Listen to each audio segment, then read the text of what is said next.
Hello and welcome to World History Encyclopedia. My name is Kelly and today I'm joined by author and historian Kaya Şahin. Kaya is Associate Professor of History and the Executive Associate Dean of the Hamilton Lugar School of Global and International Studies at Indiana University. And he is a historian of the early modern Ottoman Empire, with a particular interest in history writing, governance, religious and confessional identity, and ceremonies and rituals. Today, though, we are talking all about his new book, Peerless Among Princes, The Life and Times of Sultan Süleyman, published by Oxford University Press.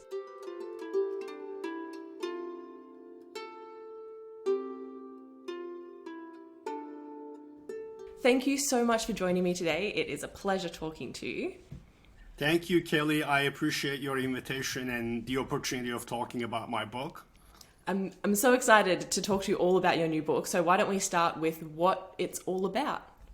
Okay, so the title is Peerless Among Princes, The Life and Times of Sultan Süleyman. So it is the biography of an Ottoman ruler who was Sultan from 1520 to 1566. So it is a biography. But at the same time, I wrote it as a life and times type of biography. So there's a lot of information about political and cultural developments in the Middle East and in the Eastern Mediterranean throughout the 16th century. So in addition to the individual, I basically wanted to talk about a collective story of empire building. It has many characters in it, both on the Ottoman side as well as among the rivals of the Ottomans. So I tried to inject as many other individuals as I could into the narrative, as well as I said, providing a wider story of empire building and regional and global history in the 16th century. Wow, incredible. So I don't actually physically have the book on me, but I'm assuming that it's quite big. The book, I think I received it, but I had to give it as a gift to someone, so I don't have a copy of my own book with me. I have the PDF file. It's around 350 pages, 370 pages with, notes and bibliography. I also thought it would be a good idea to add a full color insert in the middle, in which I use different depictions of Süleyman. There are a couple of, I think, European depictions of him, but mostly Ottoman and mostly from the 16th century. So I kind of also wanted to give my readers a sense of how, his contemporaries have seen and saw and represented Süleyman. As I jokingly say, you have the book and you also have the comic book version in the middle. So it's a 2-for-1. That's so cool. Did you find that the depictions of Suleiman changed depending on, through time or the types of people that were depicting him? Yeah, so the depictions do change, and this is one of the reasons why I stayed close to 16th century depictions. A lot of I would say the majority of the European representations of Süleyman were done by artists who did not see him. But at the same time, those are artists who had seen other more realistic depictions of Süleyman. They did a better job with, clothing items and this and that. On the Ottoman side, again, I mean, when we look at the 16th century artists, we see a sort of more of an emphasis on, Süleyman and his surroundings and material culture, the different stages of his life. For instance, we can see him age in these 16th century works. He goes from a younger man to a middle-aged person and to an older person. So there's a sense of reality, of flow, of the passing of time, which kind of, disappears in later depictions, which become more idealized or, which try to kind of represent him in a single image that represents wisdom or martial values or something like that. While the 16th century depictions, especially the Ottoman ones, basically give you kind of a more intimate and more detailed, more changing, more varied version of Süleyman. That's pretty incredible because I feel like especially with rulers you tend to get the same image, with different clothes or whatever, because they do want to portray a specific ideology or Yeah, so that's very cool that we can sort of see that passage of time in the images. Um, did you want to just briefly tell us a little bit about Suleiman and the time period that he lived in and ruled in? Sure. So Suleiman was born in 1494 or 1495. We don't have the exact birth date. Could be either one of the two. Uh, he was born what was then a small town on the Black Sea coast, the southeastern part of the Black Sea coast, in the city of Trabzon. The city still exists today, and actually, if you were to visit Trabzon, you will be able to see the old sort of Ottoman city, which a good part of it has been preserved. It's kind of on top of a hill going up from the seaside. At the time Suleiman was born, this was a small city. I call it a town in the book. Population around 6 to 8,000. He was there as the son of a prince. His father was a prince. His grandfather was the ruler of the Ottoman Empire when Suleiman was born. So Suleiman grew up in Trabzon, and then he received an appointment as a district governor himself when he was in his early teens, as was the custom of the Ottomans. And then during that time, his father waged a major succession struggle against the reigning sultan, which was Suleiman's grandfather and Suleiman's father's father.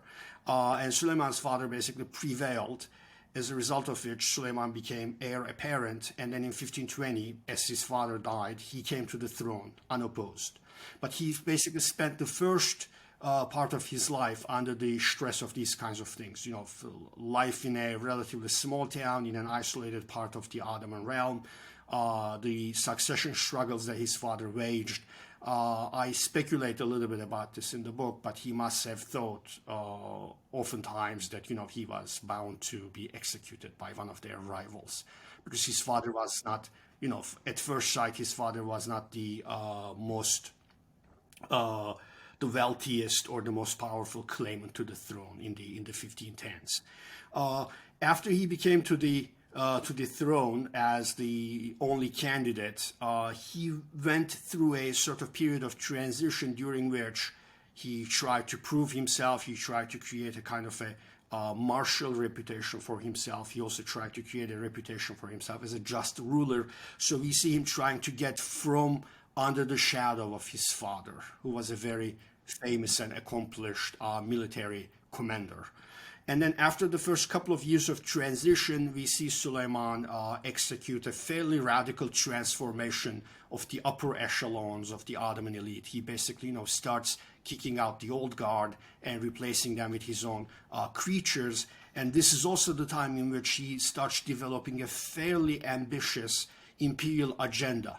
Around 1524, 1525, 1526. He basically takes on the already circulating, rumors or bits of information about, the arrival of the end time, apocalypticism, the pending emergence of a messianic leader who was supposedly going to, lead humanity into a new age of salvation and all of that sort of stuff. So there's a period from 1525 onwards during which he basically starts speculating with these kinds of ideas. Basically, he creates around himself a discourse of universal monarchy.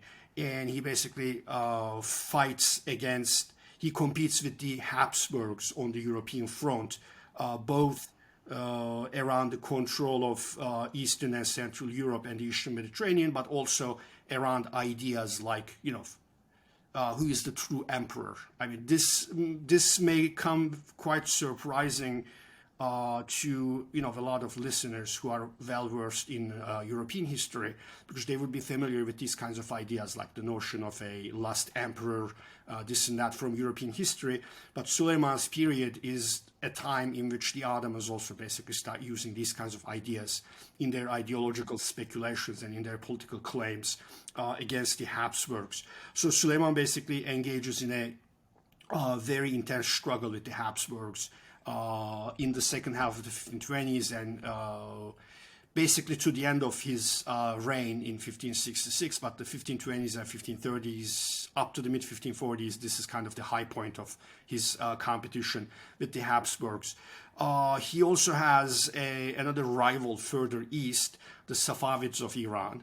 Now, this is a Muslim political entity, but the Safavids are Shiites. They are not Sunnis, while the Ottomans are Sunnis. So Süleyman also develops kind of a new notion of the leadership of the Sunni Muslim community under the mantle of the Ottoman Sultan, and just as he, competes with the Habsburgs, both for strategic reasons as well as for ideological reasons, he also competes with the Safavids, again, pretty much to the end of his reign, around these kinds of ideological, political, and religious claims about, who represents the more righteous version of Islam, who is the,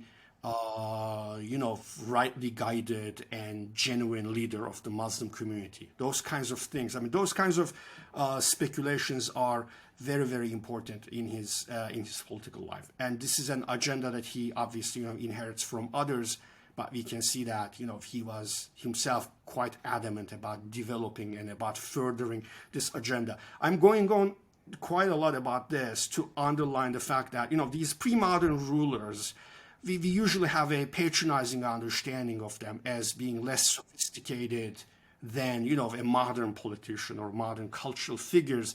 I am saying this to basically underline that, this is again a time in which, there are these very complicated, very sophisticated cultural and political competitions. And also, again, another assumption that we encounter oftentimes in the modern period is that East and West, Muslims and Christians, did not have a substantial dialogue or anything like that. Again, the life of Süleyman is proof to the contrary. I mean, you really do see it especially, in things like the accounts, daybooks, reports of the Habsburg envoys who come to Constantinople in the 1520s and 1530s. You do see that, the Ottomans and the Habsburgs, Christians and Muslims, Europeans and non-Europeans basically did have a lot of, sophisticated and substantive discussions about these kinds of issues.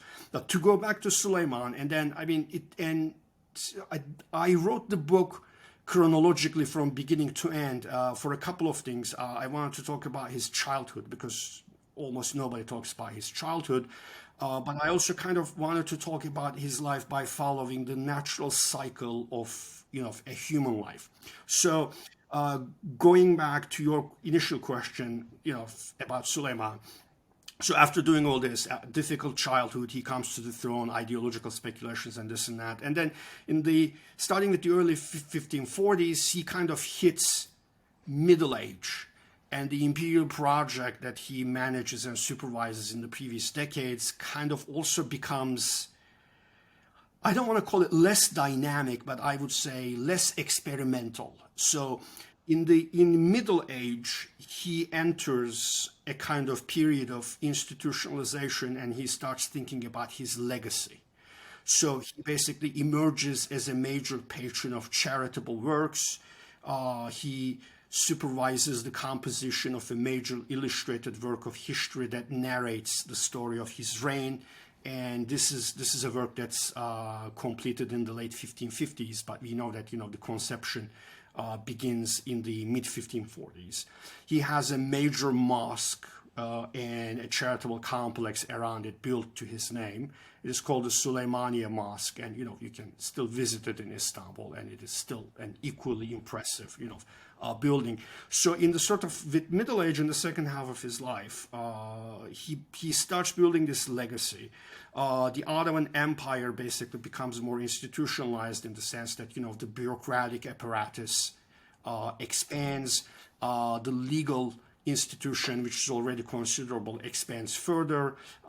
There is renewed legislative activity, all of those kinds of things. So this is kind of what happens around the middle period of his life. And then I would say he has a difficult late life. Again, a lot of the typical narratives of Süleyman don't necessarily talk about that. But first of all, he gets very sick. He has gout. And as we know, gout, basically, members of aristocracies and upper classes throughout history basically get gout.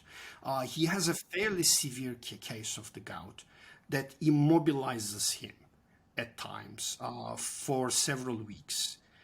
For instance, in 1549, he's in campaign against the Safavids in the east. He has such severe gout attacks that, he's completely immobilized for more than a month, and he starts shouting out of pain. And his chief officials, so that the soldiers won't hear the Sultan scream, they have martial bands playing outside his tent to kind of to make sure that these he screams like he screams in agony basically. His health deteriorates throughout old age. Now, I don't know whether gout leads to that, but it looks like he also has some other circulation-related problems and gastrointestinal problems, and these become worse and worse. And I mean, this is a political environment in which, being a sultan is something very performative. Just as being a politician today is performative, but I would say in the 16th century, even more so. So in a kind of martial and macho patriarchal environment, being an old person with severe, health conditions, basically, is a very challenging thing. So we see the emergence of rumors about him being replaced by one of his sons. So he has a very challenging old age. He has one of his sons executed on the suspicion of rebellion.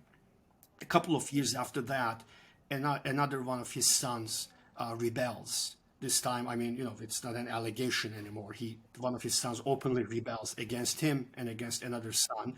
He is not successful. He escapes into Iran, where he's imprisoned, and he's eventually executed in Iran. So basically, in his old age, he lives something close to a Shakespearean tragedy, basically.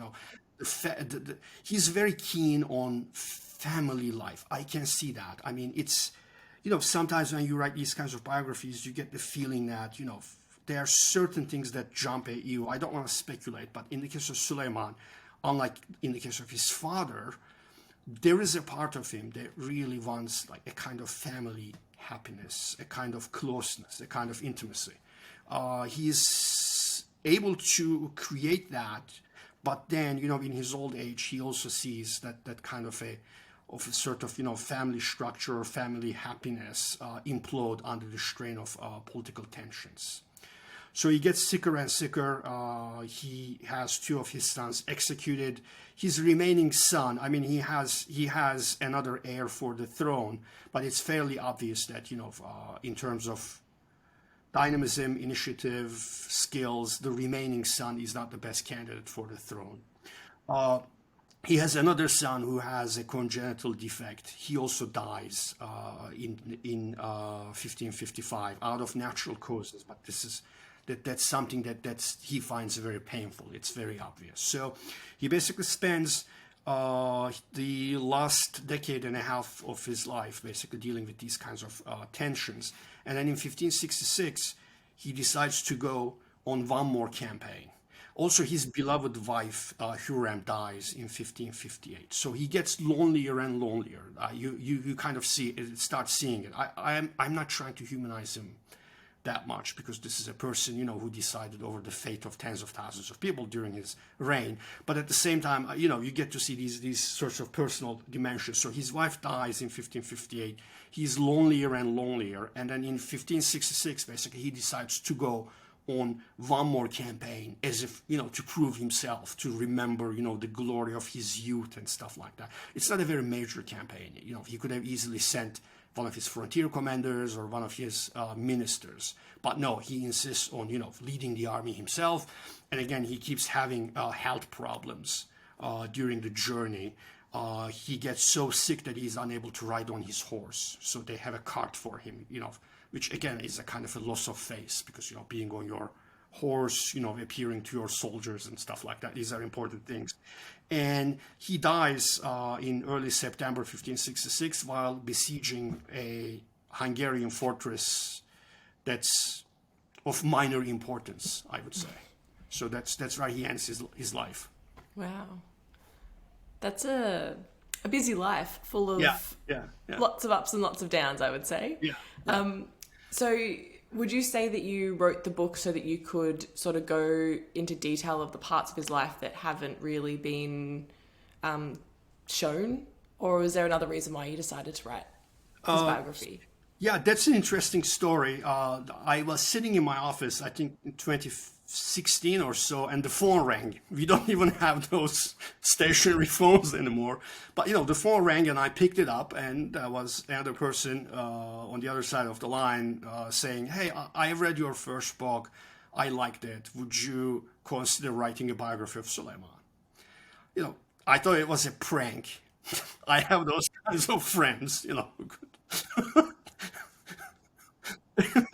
But the other person introduced themselves, and I googled their name, and yeah, I mean it's a bona fide person, it's a real person that exists. And then I said a biography of Süleyman, but I mean there are a couple of things. First of all, as historians, I mean we have a knee-jerk reaction, or against the biography of a great man. I mean this is not something that we do anymore. This is almost entirely the realm of popular history, and frankly not politically very palatable either in this time and age. I said that, and I also asked, would anybody be interested in reading a biography of Süleyman? Thankfully, the person who contacted me, Bonnie Smith, she recently retired from Rutgers.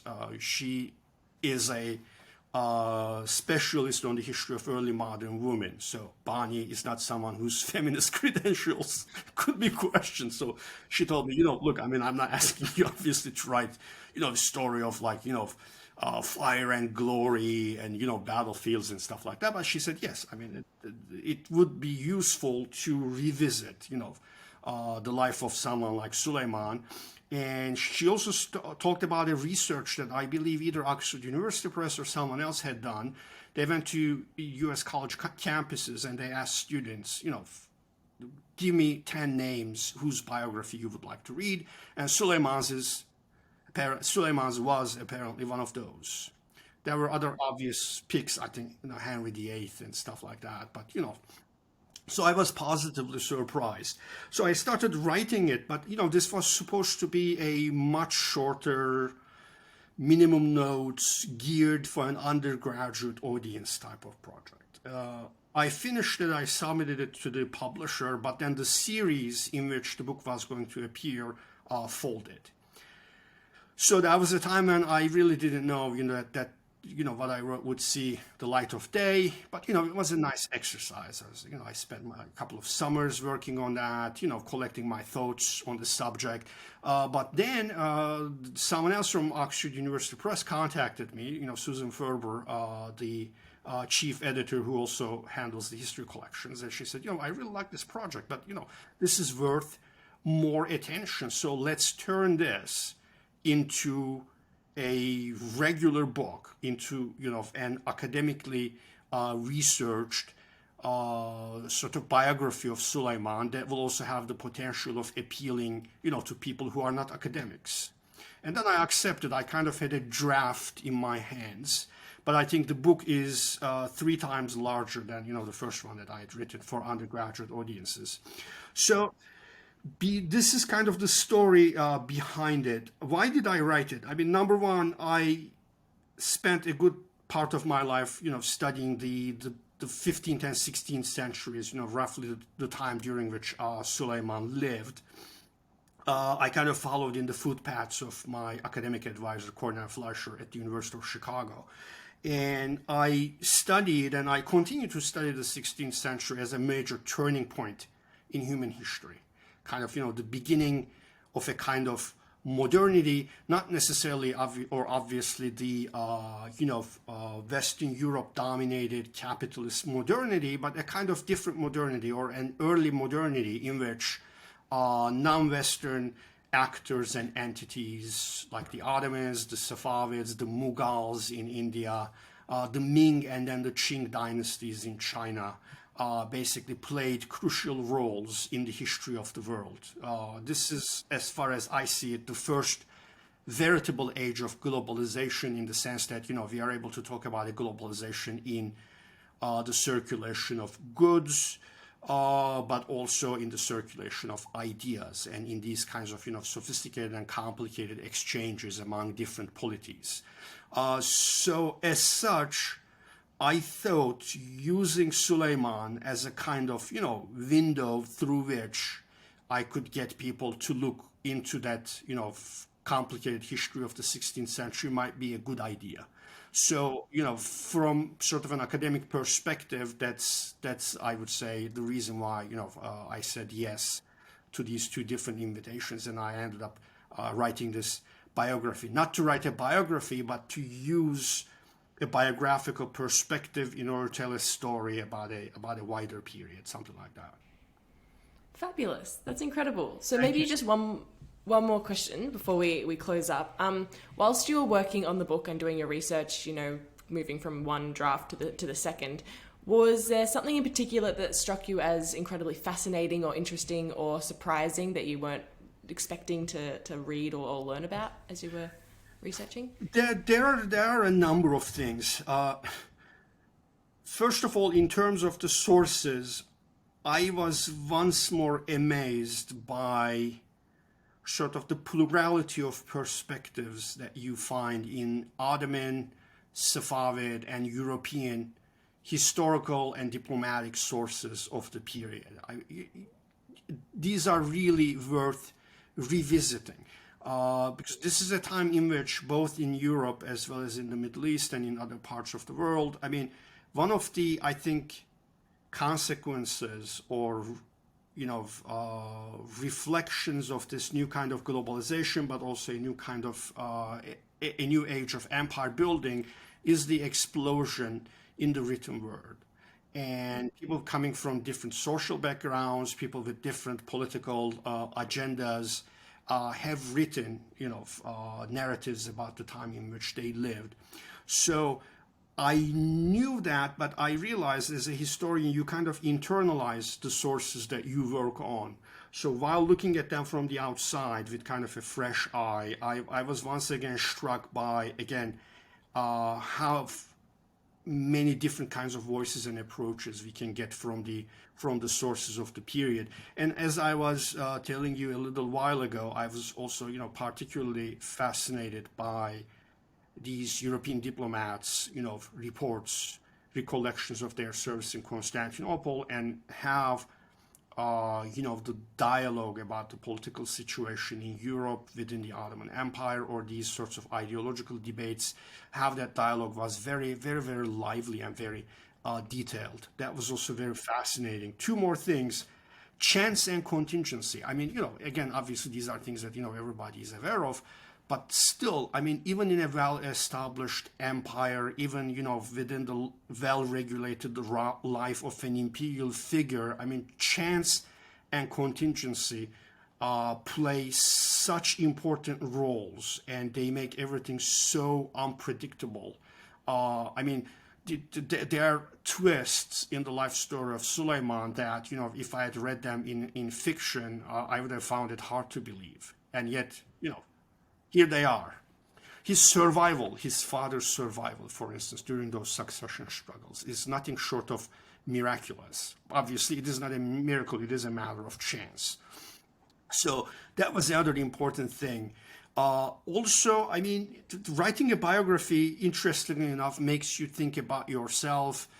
And there is a French writer that I like very much. Her name is Marguerite Yourcenar.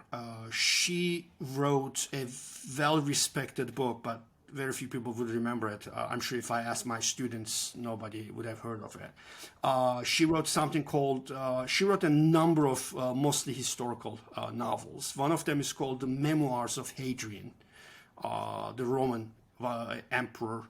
And Marguerite Yourcenar also wrote a wonderful sort of introduction or postscript to it, in which she says that she had conceived of the idea of writing a biography of Hadrian when she was 18, but she had to wait for a certain age. Something very similar happened to me. Again, as a middle-aged person, I think, my younger self wouldn't have been able to understand certain things about Süleyman's life, especially his late life struggles, leaving behind a legacy, his frustration, and all of this sort of stuff. So I guess, in order to write certain things, people may have to wait for a certain age, except the geniuses among us. Well, that's incredible to hear. Thank you so much for joining me. It's been a pleasure talking to you about your new book. If anyone is wanting to buy the book, you can find the book down below from Oxford University Press. I'll make sure to leave the link there for them. Thank you so much for joining me. It's been a pleasure. Thank you so much, Kelly. Likewise, I really appreciate your patience. As historians do, I have a tendency to ramble. So thank you for your patience. It's been great. Thank you. Okay, bye-bye. This video was brought to you by World History Encyclopedia. For more great articles and interactive content, head to our website via the link below. If you like my sweater, you can find this design and a bunch more in our shop at worldhistory.store, or you can find a link for it down below. Thank you so much for watching, and we will see you soon with another video.